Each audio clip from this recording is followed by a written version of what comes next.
I'm really wanting to perfect an accent before I leave the UK, which I've never been good at accents. So I don't know why I would think suddenly I could. So I've been spending a lot of time imitating my friends and repeating what they say. Not well. And Sammy's roommate Elliot is from the north, so he talks like Jon Snow. I don't do that well at all either. And last night we were playing Dead of Winter, which is an insanely complicated game, but I do like it.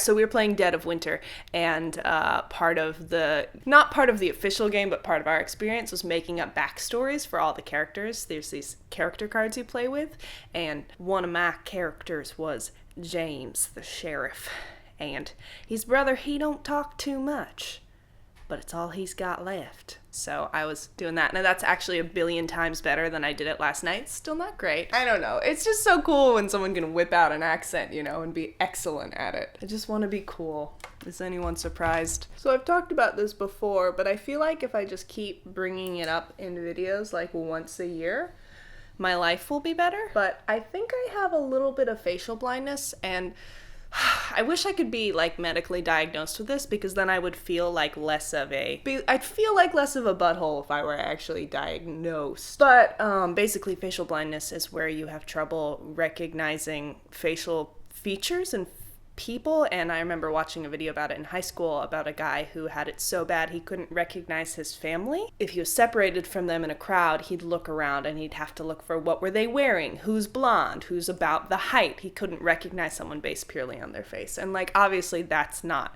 my experience, but so this movie, The Departed, which is about a dirty cop and an undercover cop, starring Matt Damon and Leonardo DiCaprio, I spent the first hour and a half of this film thinking it was about one person who was both an undercover cop and a dirty cop, and I was just thinking, I can't follow the plot of this movie, and how does he ever sleep, and what is his purpose? But it turns out that Leonardo DiCaprio and Matt Damon are two different people, white guys. And I really feel like this affects, my life in a negative way, because I reintroduce myself to people constantly.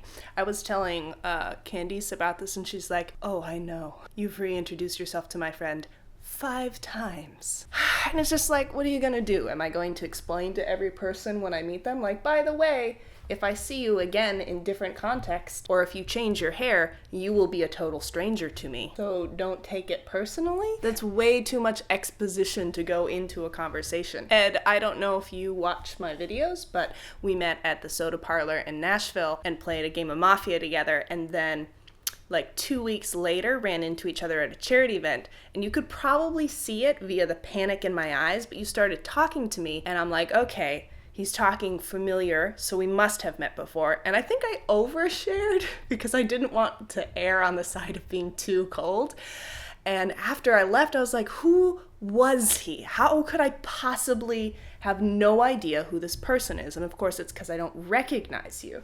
And I had to put together, I'm like, okay, he's tall. Who did I meet recently that I felt was memorably tall? Because if I had that thought at the charity event, I probably had that thought the first time. And also, who did I meet named Ed? I'm like, I can picture myself saying it. What context would I be saying the name over and over again? Mafia! Ed from Mafia! And I don't know. When I talk to my friends about this, they're always like, yeah, that sounds like it sucks. You should have more compassion for yourself within that. And I'm like, no, yes, but also I recognize that it feels really good to be remembered, and it sucks to be forgotten. And I hate that I am constantly in a state of making people feel forgotten. And I guess if I'm being really honest, I hate that I think this makes me very off-putting and it makes people not like me. Just want everyone to like me, All right, I can't talk and do my eyebrows at the same time, so I'm gonna have to do them via hair flip. That's right. I know I've said this before, but I love this eyebrow pencil so much. It's archery. This color's brownie points. I think I could use a darker color, but whatever. Dodie did the way she does her eyeliner on me the other night, and I did the way that I do my eyeliner on her, and I was like, dang, I'm so fabulous, and somehow I managed to make her eyes just look like little peas in her head. So it's just funny how, like, the different shapes of our eyes make such a difference for what's good eyeliner. Like, the way that I do my eyeliner, I think, is very flattering on me. But I have, like, super hooded eyes. Is there a reflection somewhere in there for how makeup tutorials don't account for different face shapes? Maybe. There we go. Look at me.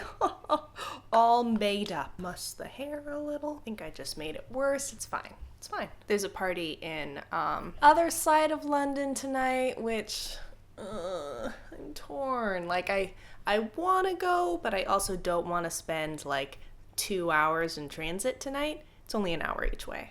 Only an hour each way. Will I go to this party? I don't know. So there's my fascinating update for the evening.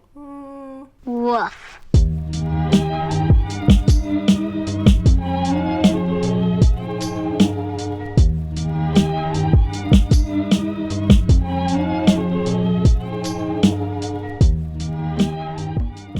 Mistletoe and silver snow.